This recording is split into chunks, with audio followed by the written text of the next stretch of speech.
Hello बच्चों, कैसे हो आप सभी लोग। तो हमने साउंड का सारा कुछ देख लिया, निपटा दिया है ना। स्टार्टिंग में देखा था वेव क्या होती है एंड किस किस टाइप की वेव होती हैं ऑन द बेसिस ऑफ आपका मीडियम के बेसिस पे किस टाइप की, जैसे मैकेनिकल और इलेक्ट्रोमैग्नेटिक वेव भी पढ़ा था हमने। उसके आधार पर था जो ओसिलेशन हो रहा पार्टिकल का, उस बेसिस पे कहते किस टाइप की होती है, उस बेसिस पे भी दो टाइप की देखी थी हमने। पहला तो वो जिसके अंदर पार्टिकल वेव प्रोपोगेशन के परपेंडिकुलर डायरेक्शन में क्या करता है, ओसिलेशन करता है, तो उसे अपन क्या कहते हैं, ट्रांसवर्स। और दूसरा क्या था, लॉन्गिट्यूडनल, कि वेव प्रोपोगेशन की डायरेक्शन में ही पार्टिकल का क्या हो, ओसिलेशन हो। ठीक है, ये सारी चीज देख लेते हैं। और जो आपकी साउंड वेव होती है वो मैकेनिकल होती है और लॉन्गिट्यूडनल होती है। ये बात आपको समझ में आ रही है। किसी भी वेव के लिए मैंने एक फॉर्मूला बताया था, v बराबर एफ लेमडा। ठीक है ना, एक तो ये इसमें अंदर इंपॉर्टेंट चीज थी। दूसरी इंपॉर्टेंट चीज थी रिफ्लेक्शन। ठीक है ना, साउंड का जो रिफ्लेक्शन होता है उसके अंदर बेसिक रिफ्लेक्शन के लॉ ही लगते हैं। आपकी साउंड गई, रिफ्लेक्ट वहां से मतलब हिट करेगी और रिफ्लेक्ट होकर वापस पहुंच जाएगी, सीधी सी बात है। जितने भी आपको लगाने होंगे, एक इको भी होता है। ये सारी चीजें होगी कुल मिलाकर। एंड सोनार था हमने, सोनिक बूम था, ये सारे इवेंट्स भी हमने इन सबसे अच्छे तरीके से समझ लिए थे। आज की क्लास के अंदर हम करने वाले हैं क्वेश्चंस फ्रॉम बुक। ठीक है, एंड उसके अंदर जो आपके जो बुक दे रखी है एनसीईआरटी वाली, उसके अंदर जो लास्ट के क्वेश्चंस है ना, उनको ठीक तरीके से अपन डिस्कस करने वाले हैं। ओके, तो मेरे पास में फोन के अंदर मैंने बुक खोल लिया। ओके, तो पहला जो क्वेश्चन है, ये पेज नंबर तो मुझे नहीं पता कितना है। हाँ, पहला कि साउंड क्या है भाई, बताओ साउंड क्या है और ये कैसे प्रोड्यूस होती है। तो साउंड बेसिकली है क्या, साउंड है एक वेव। लेकिन ये तो है क्या है, वेव है। ज्यादा अच्छा क्या है, एक एनर्जी है। क्या है, एनर्जी है। और ये कैसे प्रोपोगेट करती है, ये कैसी वेव है, ये जो वेव के फॉर्म में क्या करती है, प्रोपोगेट करती है। एंड वेव कैसी है, प्रेशर वेव है। कैसी वेव है, प्रेशर वेव, यानी दाब की तरंग है। कैसी है, दाब की तरह है। ठीक है, ज्यादा अच्छा वर्ड क्या है, साउंड क्या है, एक फॉर्म ऑफ एनर्जी है। कुल मिलाकर क्या एनर्जी है, जो एक जगह से दूसरी जगह ट्रांसफर होती है। और ट्रांसफर किस तरीके से होती है, वो प्रेशर क्रिएट होता है वहां पर बेसिकली। ठीक है ना, और वो प्रेशर ही धीरे धीरे आगे बढ़ रहा होता है। और अपने जो कान होते हैं वो भी प्रेशर को ही सेंस करते हैं। ठीक है ना, जो प्रेशर की वेव होती है उसको अपने कान सेंस कर पाते हैं। ठीक है, एंड बस यही है। और प्रोड्यूस कैसे होती है, वाइब्रेशन से। किससे, कंपन से, वाइब्रेशन से। वाइब्रेशन अगर कहीं पर हो रहा है तो वहां पे क्या प्रोड्यूस होती है, साउंड वेव प्रोड्यूस होती है। ठीक है ना, ये चीज समझ में आ गई। जैसे यहाँ पे अपना वोकल कॉर्ड लग रहा है, जैसे आप यहाँ पे हाथ रखो और फिर बोलने की कोशिश करो, आपको बिल्कुल महसूस हो जाएगा कि यहाँ पे कुछ वाइब्रेट हो रहा है कि नहीं। आपने देखो यहाँ पे ऐसे रखा तो ये क्या कर रहा है, वाइब्रेट हो रहा है। आपने अपने स्कूल की घंटी देखी होगी, अगर जोर से बजाते हैं, टन, मंदिर का घंटी या मंदिर का जो घंटी होती है वो भी देखो टन ऐसे आवाज आती रहती है। तो क्या हो रहा है, वो क्या क्या कर रहा है, वाइब्रेट कर रहा है। आप ऐसे जोर से क्या करो, थाली लो और जमीन के ऊपर टिका दो, कई देर तक उसको पकड़ देना, तो सारा का सारा कंपन जो आपके हाथ में चला जाएगा। मतलब आप ऑब्जॉर्व कर लोगे कुल मिलाकर सारे के कंपनों को। फिर वो उस तरह की आवाज जो आ रही है वो नहीं आएगी। कोशिश करके देख सकते हो आप लोग। ओके, चलो दूसरा क्वेश्चन क्या है भाई, एक आपको डायग्राम बनाना है, उसकी हेल्प से बताना है कि आपका जो कंप्रेशन है और रेयर फ्रिक्शन यानी संपीड़न और जो वीरल होता है वो वायु में कैसे क्रिएट होता है। मतलब कुल मिलाकर प्रेशर तो कुछ नहीं है, किसी चीज को ऐसे वाइब्रेट करता हुआ दिखा सकते हो, है ना। जैसे ये ट्यूनिंग फोर्क ले लेता हूं मैं, इस तरीके का होता है। ठीक है, आप क्या लिख सकते हो, गिटार ले सकते हो, उसका तार दिखा सकते हो। इसको यहां से पकड़ते हैं और दीवार के ऊपर मारते हैं ऐसे टड़क। जैसे ही मारते हैं तो ये क्या करने लगता है, ऐसे वाइब्रेट करता है। ओके, और वाइब्रेशन से क्या होगा, यहां पर प्रेशर क्रिएट होना शुरू हो जाएगा। तो ये ऐसे आप डायग्राम बना सकते हो कि आगे पीछे जा रहा है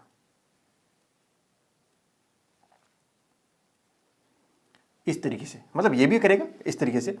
एंड फिर क्या होगा, यहां पर क्या होगा, बस इससे होने वाला क्या है, जो एयर है उसके अंदर क्या आ जाएगा, प्रेशर की वेव क्रिएट हो जाएगी, बस और कुछ नहीं होना भाई। तो कंप्रेशन और रेयर फ्रिक्शन दिखाने आपको, तो बस एयर पार्टिकल को दिखाना आपको। ठीक है ना, कहीं कहीं पे तो बहुत ज़्यादा पास में दिखा देना, और कहीं कहीं पर क्या दिखाना है, थोड़े दूर दूर दिखाने हैं। ज़्यादा ही दूर होंगे वहाँ पर रेयर फ्रिक्शन हो जाएगा, और जहाँ पर एकदम पास पास में होंगे वहाँ पर क्या हो जाएगा, कंप्रेशन। ठीक है भाई, ये चीज़ें आपको ठीक तरीके से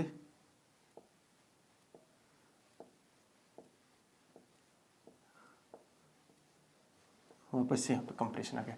तो ये रहा कंप्रेशन, ये रहा रेयर फ्रिक्शन, ये रहा कंप्रेशन, ये रहा रेयरफ्रिक्शन। कंप्रेशन को हिंदी में बोलते हैं संपीड़न, रेयरफ्रिक्शन को बोलते हैं अविरल बोलते हैं एक तरीके से, ठीक है ना, कम दाब वाला बिंदु। ओके, जो अगला क्वेश्चन है वो क्या है भाई, आपको कैसे पता लगेगा कि साउंड को ट्रेवल करने के लिए मीडियम की जरूरत पड़ती है? कुछ नहीं करना भाई, वैक्यूम के अंदर साउंड क्रिएट कर दो। ऐसे वो एक एक्सपेरिमेंट हुआ था, उसके अंदर क्या हुआ था देखो, ये हम ले लेते हैं यहाँ से पूरी की पूरी हवा निकाल देंगे अपन, एक तरीके से वाल लगा दिया, और यहाँ से पूरी की पूरी जो एयर है उसको बाहर निकाल देंगे, ठीक है ना, वैक्यूम क्लीनर टाइप का हो गया कुछ कुल मिला के। और इसके अंदर हमने क्या लगा देते हैं, एक इलेक्ट्रिक बेल लगा देंगे, ठीक है ना, बेल घंटी, ठीक है ना भाई। अब देखो अभी हवा रखते हैं इसके अंदर और फिर बजाते हैं, पूरा सिस्टम बनेगा इसके अंदर, पूरा सर्किट बनेगा, ठीक है ना, बाहर बटन लगा होगा, तो उसको जैसे चालू करेंगे तो घंटी आराम से सुनाई देगी जब हवा है। फिर क्या करेंगे, हवा को पूरा पूरा बाहर निकाल देंगे, फिर घंटी बजाएंगे, जैसे ही घंटी बजाएंगे तो साउंड प्रोड्यूस नहीं होगी, क्योंकि कुछ है ही नहीं ना ट्रेवल करने के लिए, मीडियम ही नहीं, एयर को गायब कर दिया, वैक्यूम क्रिएट कर दिया, तो साउंड आएगी नहीं। और अगर कोई बच्चा एरोप्लेन में कभी ट्रेवल करता है तो बहुत ऊपर चले जाने पे क्या होता है, एयर प्रेशर भी कम हो जाता है। अगर एयर प्रेशर कम हो गया तो वहां पे साउंड जो है ट्रेवल बहुत धीमे कर पाता है, या साउंड ठीक तरीके से ट्रेवल नहीं कर पाता है, तो वहां पे आपको ठीक तरीके से सुनाई भी नहीं देगा, ठीक है ना, जो बहुत ऊंचाई के ऊपर चला जाता है एरोप्लेन। चलिए अब अगला बताना है, जो साउंड वेव है उनका जो नेचर होता है वो लॉन्गिट्यूडनल क्यों है? ये क्या क्वेश्चन पूछ लिया, लॉन्गिट्यूडनल क्यों है, बताओ भाई लॉन्गिट्यूडनल क्यों है? क्योंकि इनके अंदर जो वेव का पार्टिकल्स का जो ओसिलेशन हो रहा है, मतलब वेव पार्टिकल जो पार्टिकल्स हैं, है ना, जो मीडियम के पार्टिकल है उनका ओसिलेशन वेव प्रोपोगेशन के अलोंग हो रहा है, यानी वेव संचरण की दिशा में क्या हो रहा है, कणों का दोलन हो रहा है, इसलिए इसे कैसे बोलते हैं, अनुदैर्ध्य, ठीक है ना, अनुदैर्ध्य यानी लॉन्गिट्यूडनल बोलते हैं, ठीक है भाई। अब आपको ये बोल रहा है, अगला क्वेश्चन क्या है, ऐसी कौन सा कैरेक्टरिस्टिक है जो दूसरे रूम में बैठे हुए व्यक्ति को भी आपकी आवाज सुनाई दे जाए? ऐसा कौन सा कैरेक्टरिस्टिक है जिससे आप यहां बोलो और दूसरे रूम में सुनाई दे? आप दिखाई तो नहीं दोगे, ये तो सीधी सी बात है, लेकिन सुनाई जरूर दे जाते हो, यही पूछ रहे हैं ना वैसे। हाँ, या आवाज पहचानने में, नहीं पहचान, सुनाई देने वाला नहीं है, ये बोल रहा पहचान पा रहा है।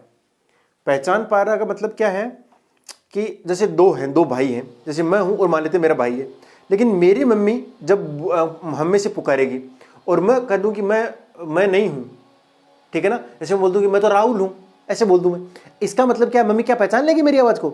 बिल्कुल पहचान लेगी, बोल देगी तो राहुल नहीं है, तो बड़े वाला है या छोटे वाला है, अरे पहचान लेगी ना मम्मी। दो व्यक्तियों की साउंड में कैसे, जैसे आप फोन के ऊपर करते हो, कई बार हो सकता है कि आप कंफ्यूज हो जाओ कि किसकी आवाज आ रही है, ठीक है ना, लेकिन मोस्ट ऑफ द टाइम तो आप पहचान लेते हो ना कि ये इसकी आवाज है कि नहीं। अगर आप मेरे लेक्चर रेगुलरली देख रहे हो तो मेरी आवाज ठीक तरीके से आप पहचान रहे हो। अगर आप मेरे से बाहर भी मिलोगे तो भी आप पहचान लोगे आराम से कि हाँ ये तो इनकी सर की आवाज है, ठीक है ना। अगर दूसरे खड़े रहेंगे तो उनकी आवाज पहचान लोगे, हाँ, लेकिन अलग अलग डिफरेंस क्रिएट कर पाओगे। यही क्वेश्चन है मेरे ख्याल से, हाँ यही है, ठीक है ना।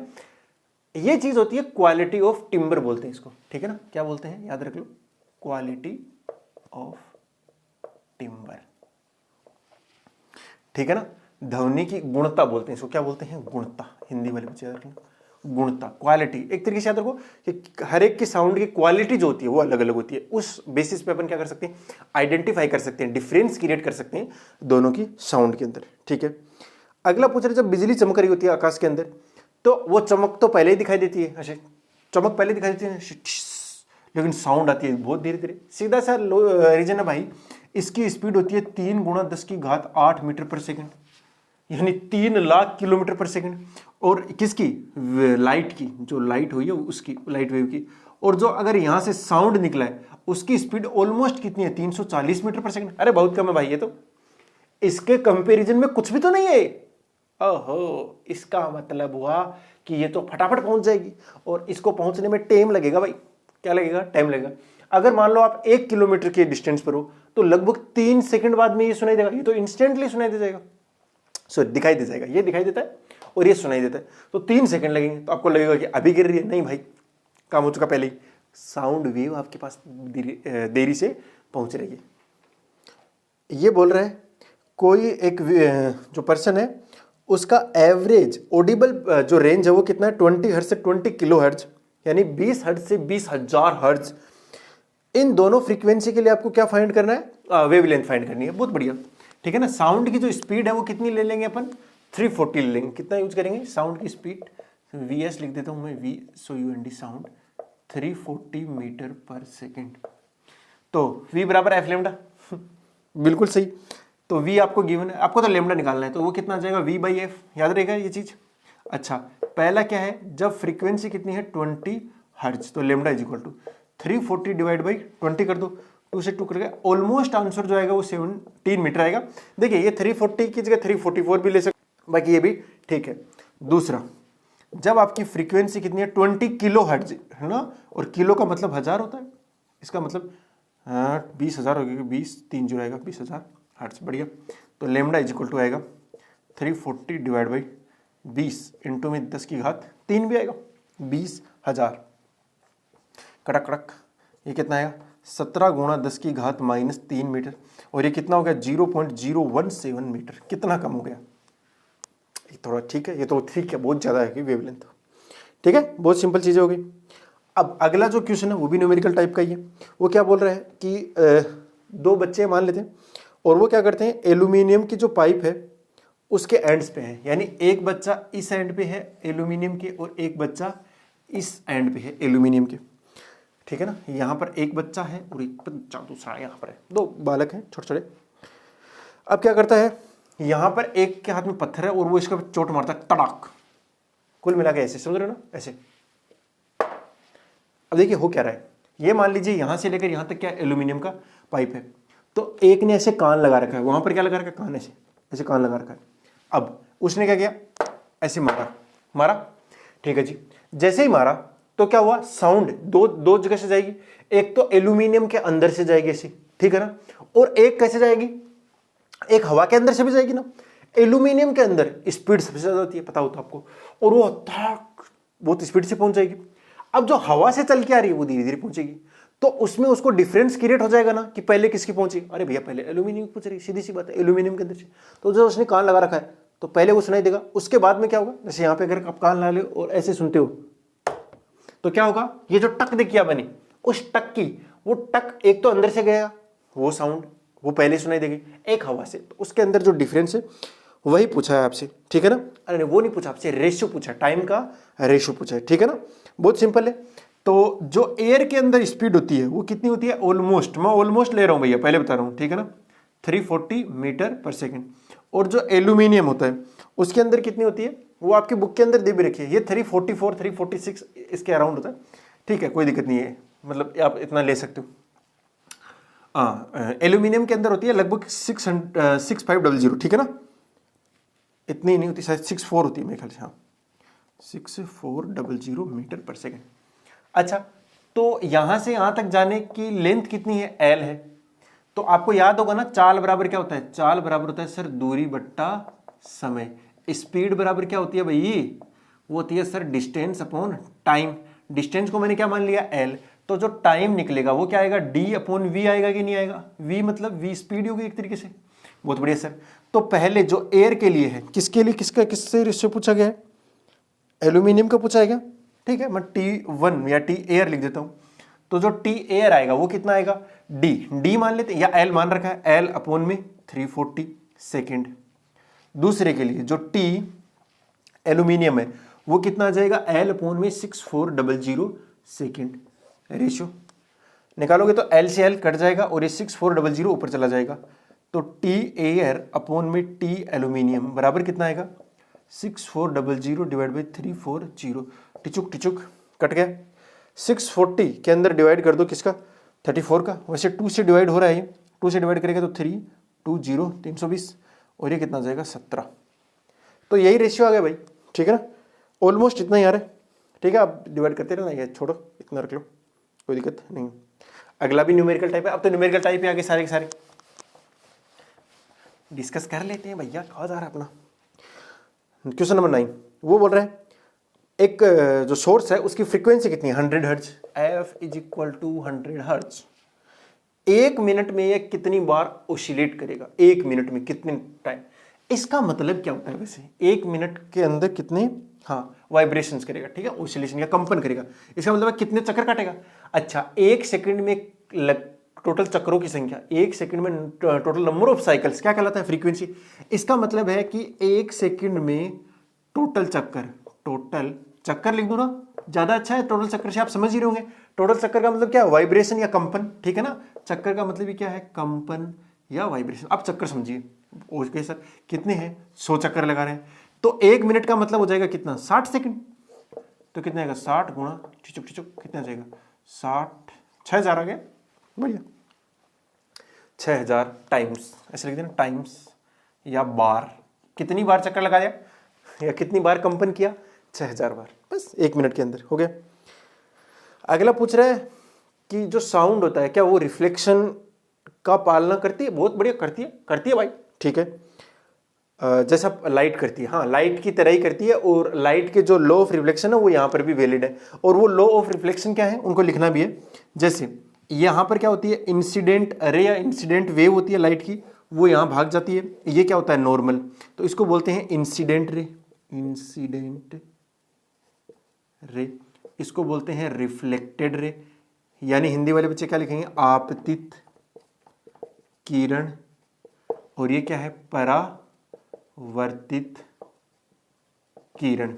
ये कोण कितना है? I, और ये कोण कितना है? R। तो लो नंबर 1 बोलता है, और इसको बोलते हैं नॉर्मल यानी अभिलंब, ठीक है भैया। तो लो नंबर 1 क्या बोलता है? इंसिडेंट रे, नॉर्मल और रिफ्लेक्टेड रे तीनों एक ही प्लेन में होते हैं, तीनों एक ही प्लेन में होते हैं। और इसका मतलब क्या है वो मैंने 10th क्लास के अंदर जो लाइट वाला चैप्टर है उसके अंदर बहुत ही अच्छे से एक्सप्लेन कर रखा है। अगर किसी बच्चे को ठीक तरीके से जानना है ये लो को और एक ही प्लेन में है उसका क्या मतलब है, तो आप जाके देख सकते हो, ठीक है ना, रिफ्लेक्शन वाले टॉपिक के अंदर, ठीक है ना, लाइट वाला है उसके अंदर। और दूसरा लो जो है वो है I = R। तो एक नंबर तो क्या है? तीनों एक ही प्लेन में है। दूसरा क्या है? = R। बस ये लिख देना। ये 10th की चीजें पता नहीं यहाँ क्यों पूछ रहे हैं, चलो कोई नहीं, हमने ठीक तरीके से समझ लिया, बढ़िया। चलो चलो चलो आगे बढ़ते हैं फिर। हाँ, ये बोल रहा है ध्वनि जो साउंड का एक सोर्स है उसके सामने एक रिफ्लेक्टिंग सरफेस रखी गई है, ठीक है ना। मतलब साउंड यहाँ जाएगी, टकरा कर वापस आएगी, कुल मिलाकर, ठीक है ना। उसका इको हमें सुनाई दे रहा है, ठीक है। हाँ अब देखो डिस्टेंस उतनी है, सोर्स यहाँ पर है, डिस्टेंस उतनी है, ये चीज उसने बोल रहे हैं। आपको बताना है कि जल्दी इको किस दिन सुनाई देगा, जिस दिन टेम्परेचर ज्यादा हो या फिर जिस दिन टेम्परेचर कम हो। तो मैंने बताया था जो स्पीड ऑफ साउंड है ना, जो स्पीड ऑफ साउंड है वो क्या होती है? प्रोपोर्शनल होती है किसके? टेम्परेचर के, ठीक है ना, किसके? टेम्परेचर के। ये चीज आप ध्यान रखोगे, जो स्पीड होती है टेम्परेचर के ज्यादा अच्छा क्या है? प्रोपोर्शनल होती है P/में में किसके? रो के। P क्या है? प्रेशर, रो क्या है? डेंसिटी। ये सारी चीजें हैं। एक और चीज बताई थी, जैसे बारिश होती है तो उस दिन ज्यादा दूर तक सुनाई देता है, तो उस दिन ये होता है कि ह्यूमिडिटी बढ़ गई है, ठीक है ना। और ह्यूमिडिटी बढ़ जाने से क्या होता है? जिसको आर्द्रता बोलते हैं, यानी जल की मात्रा पानी के अंदर बढ़ गई। अगर वो बढ़ जाता है तो स्पीड बढ़ जाती है, ठीक है। क्यों? क्योंकि वहां पर जो डेंसिटी होती है वही क्या हो जाती है? कम हो जाती है, ठीक है भाई। ये सारी चीजें हैं, तो स्पीड से रिलेटेड आपको कोई डाउट रहना नहीं चाहिए। ओके, अरे कोई नहीं, अगला क्वेश्चन मैं नहीं करा रहा, आपको 2 वो लिखने हैं प्रैक्टिकल यूज किसके? रिफ्लेक्शन ऑफ साउंड के। आप बता सकते हो यार, लाउड स्पीकर है आपका, जो एक वो नहीं होती बजाने वाली, क्या होती है रे, कृष्ण कन्हैया क्या बजाते थे? बांसुरी होगी, इस तरीके की जो चीज़ें, बांसुरी तो नहीं कहूँगा, सहनाई बताऊंगा, सहनाई, ठीक है ना, जो शादियों में बजाई जाती है। उससे क्या होता है? साउंड एक स्पेसिफिक डायरेक्शन के अंदर जा रही होती है। हाँ, एक दूसरा जो यूज है इसका ज़्यादा रिफ्लेक्शन का यूज होता है किसके अंदर? आपका स्टेथोस्कोप के अंदर। जो डॉक्टर लोग नहीं होते ऐसे धड़कन चेक कर रहे होते हैं चिक चिक करके, हाँ, तो वो भी किसका यूज करते होते हैं? मतलब उसके अंदर भी कौन से है कि रिफ्लेक्शन ऑफ साउंड यूज होता है, ठीक है। अगला 30 नंबर जो है न्यूमेरिकल वो कराता हूँ। 500 मीटर की एक क्या है भैया? बिल्डिंग है, बढ़िया, इतनी ऊंची बिल्डिंग बना दी क्या? 500 मीटर की। अब यहां से क्या हुआ? एक पत्थर टिचक टिचक, एक पत्थर को क्या गया है? गिराया गया है। और यहां पर क्या है? तालाब है, बढ़िया है। क्या है? तालाब। तालाब का मतलब पानी। पानी से यहाँ क्या प्रोड्यूस होगी? साउंड से चपाक, नहीं होती? अच्छा, टपाक। पानी कैसे हो जाएगी? टपाक, अरे पता नहीं, मैं थोड़ी निकाल दूंगा। पानी के अंदर आप डालना तो वो आवाज आ जाएगी, ठीक है, पत्थर की। ओके भैया, पानी में गिरने की ध्वनि चोटी पर कब सुनाई देगी? आपको पता ना जब यहाँ से साउंड प्रोड्यूस होगी, क्या प्रोड्यूस होगी, जैसे आके गिरेगा तो यहाँ से क्या प्रोड्यूस होने वाली है, साउंड, और वो साउंड भागी भागी जाएगी यहाँ पर ठिचक, अरे मतलब सीधी जाएगी। तो आपको बताना वो कब सुनाई देगी, और जी की वैल्यू जो आपको लेनी है वो लेनी है 10 मीटर पर सेकंड स्क्वायर। देखिए टोटल टाइम कितना लगेगा, सबसे पहले तो ये पत्थर गिराया है, वो आएगा नीचे नीचे नीचे यहाँ तक पहुंचेगा तो उसको टाइम लगेगा, फिर यहाँ से साउंड जाएगी, साउंड तो फिक्स स्पीड से जाएगी, वो कितना जाएगी 340 मीटर पर सेकंड से, अब ये जाकर यहाँ पहुंचेगी तो उसको भी तो थोड़ा बहुत टाइम लगेगा। तो ये दोनों टाइम आपको कैलकुलेट कर लेने। कौन कौन से टाइम कैलकुलेट करने हैं, पहले तो आपका जो पत्थर है वो नीचे पहुंचेगा, अरे तब तक तो साउंड ही नहीं बनेगी ना, साउंड तो तब निकलेगी जब वो पत्थर जब वो पत्थर पानी के अंदर गिरेगा, वहां से क्या क्रिएट होगा, विक्षोभ, विक्षोभ क्या बोल रहा हूँ, विक्षोभ तो ठीक है अलग चीज है, वहां से क्या क्रिएट होगा, साउंड क्रिएट होगी, और वो साउंड क्या होगा, ऊपर पहुंचेगा, वेव पहुंचेगी, और वो वेव कितने से पहुंचेगी, इतने से पहुंचेगी, लेकिन उसको टाइम तो लगेगा। तो दोनों टाइम कैलकुलेट करता हूं, तो जब आपका पत्थर ऊपर से क्या आ रहा है, नीचे आ रहा है, ठीक है ना, तो उसको टाइम लगा कितना, t1। इसके लिए जो डाटा है चाहिए मुझे वो लिख लेता हूं मैं, u कितना है भैया, 0 है, g नीचे की ओर लग रहा है वो कितना है, -10। -10 क्यों लिखा, क्योंकि मैं हर नीचे की चीज, नीचे की ओर लगने वाली चीज को क्या मान रहा हूं, नेगेटिव। डिस्प्लेसमेंट ऊपर की तरफ है कि नीचे की तरफ, अरे भैया पार्टिकल तो नीचे की तरफ आया है, अच्छा तो उसका जो डिस्प्लेसमेंट होगा वो कितना हो जाएगा, -500 मीटर। अब देखिए इक्वेशन ऑफ मोशन लगा दो, s = ut + ½ at², ये लगाना पड़ेगा, कोई चारा नहीं अपने पास, क्योंकि मुझे टाइम चाहिए। तो या तो पहली इक्वेशन लगा सकता हूं या दूसरी। पहली के लिए मुझे यहां का वेलोसिटी चाहिए, v = u + at, final velocity मेरे पास है नहीं, मेरे पास डिस्प्लेसमेंट है। अच्छा तो s कितना है, 500, माइनस का है, इक्वल टू ये कितना हो गया, 0, ये कितना आएगा, माइनस का है ना, एक की जगह माइनस आएगा 10, 10 में 2 का भाग दे दो कितना आएगा, 5 × में t²। बढ़िया सर, माइनस से माइनस गया, पेंसिल प्लस हो गया, 5t², 5 का डिवाइड कर दो तो t² बराबर कितना आएगा, 100, तो t बराबर कितना आएगा, 10 सेकेंड। कुल मिलाकर जब ये पार्टिकल यहां आकर गिरा, जब ये पार्टिकल यहां आकर गिरा, यहां से यहां तक कितना टाइम लग गया, 10 सेकंड, यानी t1, इसको क्या बोलूंगा मैं, t1 बोलूंगा भैया, तो t1 कितना आ गया, 10 सेकंड। अब कौन है, साउंड जाएगी कहां से कहां, नीचे से ऊपर जाएगी, इसके लिए जीन वाले यूज नहीं करने, क्योंकि यहां इसके ऊपर कोई एक्सेलरेशन काम में नहीं कर रहा है, ठीक है ना, ओके सर बढ़िया। फिर तो आपको पता है ना स्पीड बराबर क्या होता है, यहां तो कांस्टेंट है ना, स्पीड क्या है, कांस्टेंट, स्पीड इक्वल टू होता है डिस्टेंस अपॉन टाइम, अरे चाल बराबर दूरी बट्टा समय। तो ये जो टाइम आएगा t2, वो डिस्टेंस कितना है सर, 500 है, बढ़िया सर, और कितने से जा रहे हो सर, स्पीड का डिवाइड कर दो तो 40, ये सेकंड में आ जाएगा, तो t2 कितना आएगा, कट गया, 17 का भाग जा रहा है वैसे, 17 × 17 17 34 17 51, ये 51 होना चाहिए था। तो जब अगर ऑलमोस्ट लिखना चाहूं तो ऑलमोस्ट कितना जाएगा, ऊपर कितना आएगा 3, नीचे आएगा 2, ऑलमोस्ट कितना आएगा 1.5 सेकेंड, या इसके अंदर शायद आंसर में दे रखा है 1.47, मैंने 1.5 ऑलमोस्ट लिया, ठीक है ना, एग्जैक्ट नहीं लिया। तो जो टोटल टाइम है वो कितना जाएगा भाई, 10 प्लस में 1.5 यानी 11.5 सेकेंड, ये अराउंड आया है 11. मैंने एग्जैक्ट कैलकुलेशन नहीं करी है, एग्जैक्ट के लिए इसको स्पीड ऑफ साउंड भी देना चाहिए था, नहीं दिया हुआ 340, ठीक है, फिर ठीक है कोई दिक्कत नहीं, ऑलमोस्ट अपना आंसर सही है। चलो भैया अगला क्वेश्चन करते हैं। फिर ये समझ में आया होगा ना भाई, पहले पत्थर वहां से वहां पहुंचा तो वो क्या हुआ, फ्री फॉल नहीं कर रहा, क्या फ्री फॉल के लिए इक्वेशन ऑफ मोशन नहीं लगाएंगे क्या, अरे लगाएंगे भाई, ये सारी चीजें मैंने मोशन वाले चैप्टर में ठीक तरीके से करवा रखी है, अगर किसी बच्चे को दिक्कत आ रही है ना तो उनको जाके देख ले, ठीक है, प्रमोशन भी हो गया, अपना ही प्रमोशन पहले वाला क्या करो, छोड़ो। चलो अगली जो चीज है वो क्या है, एक साउंड वेव है, उसकी चाल कितनी देर की है, v देर का 339, बढ़िया यार एक्यूरेट दे दिया, ठीक है, और इसकी वेवलेंथ देर की है लैम्डा = 1.5 सेंटीमीटर। फ्रीक्वेंसी बताना है और बताना है मतलब ऑडिबल है कि नहीं, अगर ये सुनाई देगी तो मतलब ये जो फ्रीक्वेंसी आ रही है वो कहां से कहां आनी चाहिए, किसके बीच में, 20 हर्ट्ज से 20 किलो हर्ट्ज के बीच में आ रही है, तब तो सुनाई दे देगी, वरना नहीं देगी।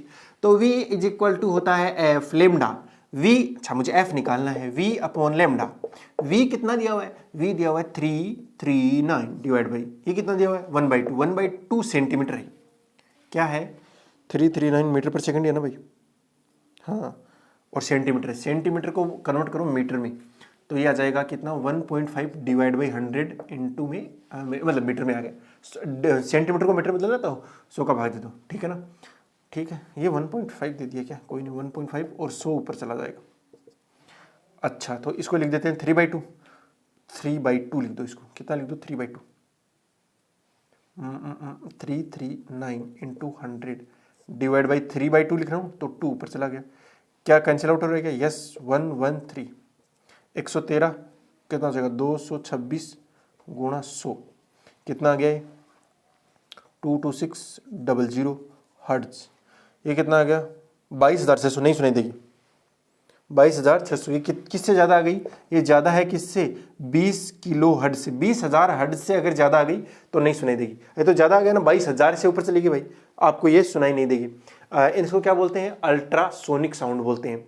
जो 20 हर्ट्ज से कम होती है उसको क्या बोलते हैं इंफ्रासोनिक, यानी एक होती है अश्रव्य, 3 होती है ना, मैं फिर से रिवाइज करा देता हूँ, एक होती है अश्रव्य इसको बोलते हैं इंफ्रासोनिक, दूसरा होती है श्रव्य यानी ऑडिबल बोलते हैं उसे, और तीसरी होती है परे चलेगी सुनने की, उसको बोलते हैं अल्ट्रासोनिक। बस 3 टर्म थे, आपको ठीक तरीके से याद होने चाहिए। इसके अंदर फ्रीक्वेंसी क्या होती है 20 हर्ट्ज से कम होती है, सर्वे के अंदर जो फ्रीक्वेंसी होती है वो 20 हर्ट्ज से लेकर 20,000 हर्ट्ज तक होती है, और परा सर्वे में तो 20,000 से परे चली गई भैया, जिसको अल्ट्रासोनिक भी बोलते हैं। ओके सर, ठीक है, समझ में आ गई होगी हमें बात अभी तक, तो उम्मीद कर सकते हैं। अगला जो क्वेश्चन है वो है रीवाइब्रेशन क्या है, यानी अनुरणन क्या है और ये कैसे कम कर सकते हैं। तो बेसिकली मल्टीपल रिफ्लेक्शन होते हैं। मैंने बताया था ना, अगर आप नया नया कमरा बनाओ और उसके अंदर जाके बोलो तो जो साउंड है वो कई देर तक बनी रहती है। क्यों, यहाँ से रिफ्लेक्शन हुआ फिर आएगा, यहाँ रिफ्लेक्शन, इस दीवार पे रिफ्लेक्शन, फिर कानों तक पहुंचा, इस पे मल्टीपल रिफ्लेक्शन हो के कानों पर साउंड पहुंचता ही रहता है, कई देर तक पहुंचता है। तो क्या हो रहा है, रीवाइब्रेशन जैसे नहीं हो रहा है क्या, रीवाइब्रेशन नहीं हो रहा है, रीवाइब्रेशन बोलते हैं इसको, अनुरणन। तो ये क्या अच्छी चीज़ नहीं है। आपको जैसे कई बार क्या होता है, अगर सिनेमा अगर ठीक तरीके से नहीं बनाया गया तो जो साउंड है वो टकरा के वापस आपके कानों तक पहुंच रही है, आपको मजा ही नहीं आएगा सुनने में। इसको कम करने के लिए क्या है, आप अपनी दीवारों को ऐसा बना लो जो साउंड को क्या कर सके, अब्जॉर्ब कर सके। तो हम अपने घरों में क्या करते हैं, ज़्यादा सामान रख देते हैं, जैसे अपने क्या रख दिया, बेड रख दिया, टेबल रख दिया, अपने कपड़े टांग देते हैं, पर्दे लगा लेते हैं, अपने जो दरवाज़ा होता है, अलमारी होती है, टेडी बियर होता है, और भी बहुत सारी चीज़ें होती हैं। इतनी सारी चीज़ों से अपन अपना रूम भर लेते हैं। लेकिन जैसे कोई कंसर्ट हॉल है ना, कोई कंसर्ट हॉल है, उसके अंदर क्या होता है कि बहुत सारी जो चेयर होती हैं वो चेयर भी ऐसी बना के रखते हैं अपन, जिससे वो क्या कर सकें, पूरी साउंड को ऑब्जर्व कर सकें। जो दीवार होती है उसके ऊपर प्लास्टर ऑफ पेरिस ऐसा रखते हैं अपन कि जिससे वो क्या कर सकें, साउंड को ऑब्जर्व कर सकें। दीवार ऐसी लकड़ी की बना सकते हैं, लकड़ी का आप क्या कर सकते हो, पूरी लकड़ी ऊपर दीवार लकड़ी की तो नहीं बनेगी, सीमेंट की बनेगी, लेकिन आगे आगे लकड़ी लगा सकते हैं जिससे वो क्या कर ले, साउंड को ऑब्जर्व कर ले, ठीक है ना, सोख ले, वापस ना जाने दे। तो ये कम करने के तरीके हो गए भाई कुल मिलाकर, ठीक है ना, कुल मिलाकर आपको भर देना है, ठीक है। नेक्स्ट क्वेश्चन नहीं करा रहा मैं। अगला क्वेश्चन क्या है, जो बेट है, वैसे नेक्स्ट जो 16 नंबर क्वेश्चन क्या है, वो पूछ रहा है आपका ध्वनि की जो प्रबलता है कि नहीं, उससे आपका क्या मतलब। प्रबलता का मतलब होता है एक तरीके से एम्पलीट्यूड का ज्यादा होना, लाउडनेस बोलते हैं इसे, ठीक है ना, लाउडनेस। देखिए अगर फ्रीक्वेंसी 15,000 हर्ट्ज है ना, तो इसका मतलब ये नहीं कि बहुत ज्यादा जोर से बोल रहे हैं, ठीक है ना, इसका मतलब बहुत ज्यादा तीखा बोल रहा है, ठीक है, हाँ ठीक है जी सर। तो ये ज्यादा जोर से बोल रहा है, उसको वो किससे पता लगता है, लाउडनेस से। और वो कैसे होता है, किसी अगर वेव का एम्पलीट्यूड जाता है, एम्पलीट्यूड समझ रहे हो ना, यहां से यहां तक का जो वाइब्रेशन जब करा रहे होते हैं, दोलन करा रहे होते हैं, तो आपका मेन पोजीशन से कितना ऊपर तक जाता है वो क्या कहलाता है, एम्पलीट्यूड। अगर एम्पलीट्यूड ज्यादा होगा तो आपका लाउडनेस भी ज्यादा होगा कुल मिलाकर, ठीक है। अब ये अगला क्वेश्चन पूछ रहा है, बेट जो होते हैं यानी चमगादड़, वो कैसे अपना शिकार करते हैं या कैसे पकड़ते हैं कीटों को। तो उसके बैट जो होते हैं वो कैसी तरंगे करते हैं, मतलब कैसी वेव छोड़ रहे होते हैं, इमिट कर रहे होते हैं, वो अल्ट्रासोनिक जो वेव होती हैं उनको छोड़ रहे होते हैं, यानी जिनकी फ्रीक्वेंसी 20,000 हर्ट्ज से ज़्यादा होती है। तो हम कुल मिलाकर हमें जो बेट होते हैं उनकी साउंड नहीं सुनाई देगी, वो जाएंगी और वो कहाँ पर जाएंगी, कीट के पास जाएंगी, कोई भी जो चीज़ होगा जिसके ऊपर उसे शिकार करना है उसके ऊपर जाएंगी, और वहाँ से रिफ्लेक्ट होकर क्या आएंगी, वापस आएंगी, ठीक है ना। जैसे रिफ्लेक्ट होकर वापस आएंगे तो बेट को पता लग जाएगा वहाँ पर कुछ ना कुछ हो जाएगी, पकड़ लेगी, बढ़िया तरीके से खा लेगी, ठीक है ना, बढ़िया। अब ये पूछ रहा है जैसे अल्ट्रासोनिक होते हैं, है ना, उनका यूज करते हैं अपन किसको, जैसे किसी का साफ सफाई करनी है ना, वस्तुओं की जो साफ सफाई होती है उसको क्लीन करने के लिए। तो क्या होता है, कई बार अपने हाथ वगैरह नहीं पहुंच रहे होते हैं, तो अपन क्या करते हैं, ज्यादा फ्रीक्वेंसी यानी ज्यादा कंपन करेगा, कुल मिलाकर क्या करेगा, ज्यादा कंपन करेगा, और ज़्यादा कंपन करेगा। ज़्यादा कंपन करेगा तो क्या होगा, यहाँ पे कुछ लगा होगा, मैल वगैरह सब निकल जाएगा। कभी आप गौर करना, जब डीजे के आगे जाओ ना तो आपके कान में से खुजली से चलने लगती है, और खुजली चल के ऐसे होता है, और जब ऐसे करते हो तो कुछ ना कुछ उतरने लगता है, ठीक है ना। तो कान की सफाई कर रहा होता है, क्योंकि ज़्यादा फ्रीक्वेंसी के साउंड निकल रहे थे, वहाँ तो ज़्यादा एम्पलीट्यूड होता है। कुल मिला के बताता हूँ, फ्रीक्वेंसी तो ठीक ठाक होती है, बट एम्पलीट्यूड बहुत तगड़ा होता है। किसके अंदर, लाउड स्पीकर के अंदर। लेकिन अगर फ्रीक्वेंसी ज़्यादा ही अगर साउंड भेजेंगे ना तो कान के अंदर क्या करेगा, वाइब्रेशन तगड़ा करेगा। वाइब्रेशन क्या करेगा, ज़्यादा करेगा, ज़्यादा वाइब्रेशन, तो उससे मेल वगैरह निकल जाएगा। उसी तरीके से पाइप के अंदर जहाँ हाथ नहीं पहुँच रहा, वहाँ पे क्या करते हैं, चिकनाई है उसको हटाना हो तो क्या करते हैं, अल्ट्रासाउंड का यूज़ करते हैं, और वो तगड़ी तरीके से क्या करता है, वाइब्रेट कर देता है उसको, वाइब्रेट ज़्यादा करा देता है। वाइब्रेशन का जो एम्पलीट्यूड है वो ज़्यादा नहीं है कि आपका कान का पर्दा जो है वो यहाँ से यहाँ तक ऐसे करने लगेगा, ऐसा नहीं होगा। वो ऐसा तब होगा जब वो उसकी लाउडनेस ज़्यादा होगी, एम्पलीट्यूड ज़्यादा होगा, ज़्यादा बार ऑसिलेट करेगा। एक होता है देखो धीरे धीरे ऑसिलेट कर रहा है, ठीक है ना, धीरे धीरे ऑसिलेट कर रहा है, लेकिन यहाँ तक ऑसिलेट कर गया तो कान का पर्दा पड़ सकता है ना। इसका मतलब क्या है, आपका एम्पलीट्यूड ज़्यादा है परंतु फ्रीक्वेंसी क्या है, कमी है। एक ये देखना, इसके अंदर क्या फ्रीक्वेंसी ज़्यादा है लेकिन एम्पलीट्यूड क्या है, कम। तो एम्पलीट्यूड कम है तो लाउडनेस कमी रहेगी। ठीक है सर, हमें थोड़ी थोड़ी बात समझ में आ रही है। चलो, सोनार का आपको डायग्राम वगैरह बनाना है, बहुत सिंपल सी चीज़ है। सोनार अपने एक जो बोट है वो बनाते हैं, इसके नीचे लगाते हैं क्या, सोनार टेक्नोलॉजी, और यहाँ से क्या करते हैं, साउंड इमिट करते हैं और वो वापस आ जाती है इस तरीके से। मान लेते हैं कि समुद्र की जो गहराई है वो कितनी है, डी है, और जो साउंड की स्पीड निकली है वो वी है, और इसको वापस आने में टाइम कितना लगा, टी। तो टोटल डिस्टेंस कितना कवर कर लिया इसने, 2d। तो v बराबर कितना आएगा, 2d अपॉन टी, बस। और यहाँ से d की कैलकुलेशन कर लेंगे तो आपका आंसर भी आ जाएगा। अगला न्यूमेरिकल आ गया किस पे, सोनार बेस्ड। देखो भैया, सोनार ने क्या किया, इसको आपकी जो इको है वो कितनी देर बाद सुनाई देती है, 5 सेकंड, यानी जाने में 2.5 सेकंड और आने में भी 2.5 सेकंड। आपको तो मतलब नहीं है, इससे गई और वापस आई, टाइम कितना ले लिया, 5 सेकंड, यानी डी ही जाई और डी गई। और जो स्पीड है v वो कितनी देर की है, 3.6, नहीं, आपको डी दिया हुआ है, क्या दिया हुआ भाई, v नहीं दिया हुआ है, आपको दिया हुआ है डी, और डी कितना दिया हुआ है, 3626 मीटर। तो आपको स्पीड बतानी है, तो v बराबर कितना हो जाएगा, v बराबर, अरे कितना होता है, स्पीड बराबर क्या होता है, डिस्टेंस अपॉन टाइम। तो डिस्टेंस कितना है, d और d, 2d हो गया है, डिवाइड बाई t। अपन को क्या चाहिए, v चाहिए था बस, तो 2 इंटू में d कितना है, 3626 डिवाइड बाई 5। क्या ही कैलकुलेट करा रहा हूँ, 2 से मल्टीप्लाई कर दो, 2 से 3 मल्टीप्लाई कर दो, नीचे 10 बन जाएगा कुल मिलाकर। इसको 4 से मल्टीप्लाई कर दो, जब 4 से मल्टीप्लाई करेंगे तो 6 चौकी 24, असल लगी 2, 4 कितना आया था, 4 आया ना, 4 2 8, असल लगी 1, फिर 4 6 चौकी 24 और 1 25 को 500, असल लगी 2, 4 13 12 और 1 13,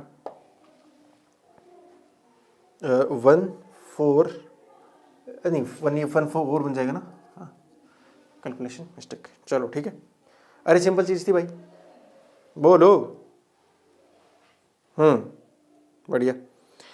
अगला क्या है, जो आपका डिफेक्ट होता है ना किसके अंदर, मेटल के अंदर, उसको अपन अल्ट्रासोनिक का यूज करते हैं। और पता कैसे लगाते हैं, तो देखिए अल्ट्रासोनिक, जैसे मान लेते हैं मेटल है, ठीक है ना, और यहाँ पर कोई डिफेक्ट है इस तरीके से, ठीक है ना, इसका हमें पता लगाना है।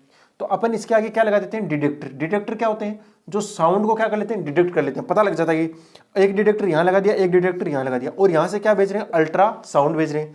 तो ये अल्ट्रा साउंड यहाँ रिसीव हो गई, ये ग्रीन बत्ती दिखा देगा कि आ गई। इसका मतलब क्या है, इसके बीच में कोई भी डिफेक्ट या दोष नहीं है। ये यहाँ पे भेजेगी, तुरंत वापस लौट के आ जाएगी, गई वापस आ गई, क्योंकि यहाँ खालिस्तान है ना। तो क्या बनेगा, यहाँ पर रिफ्लेक्शन दिखाएगा, साउंड का क्या दिखाने वाला है, रिफ्लेक्शन। तो यहाँ कुछ आएगा ही नहीं, ये बोलेगा ना ना इसमें गड़बड़ी है भाई, इसमें गड़बड़ी है, यहाँ कुछ है ही नहीं। तो पता लग जाएगा इस वाले इलाके में क्या है, डिफेक्ट है।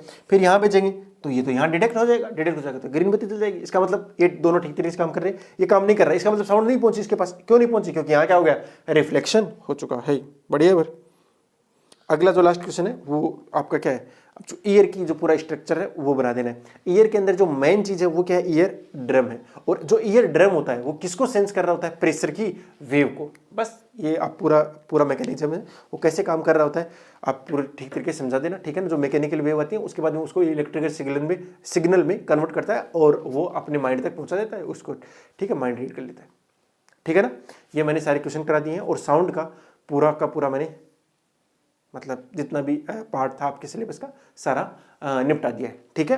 अब आपका ड्यूटी बनती है कि आप ठीक तरीके से जितने भी आपको क्वेश्चन मिलते हैं, जैसे आज वाला लेक्चर इसके नीचे आपको क्वेश्चन मिल जाएंगे, ठीक है ना, उनको आप लगाइए, कमेंट में मिल जाएंगे, डिस्क्रिप्शन में मिल जाएंगे, आप चेक कर लेना, कहीं पर भी आपको मिल जाएंगे, ठीक है।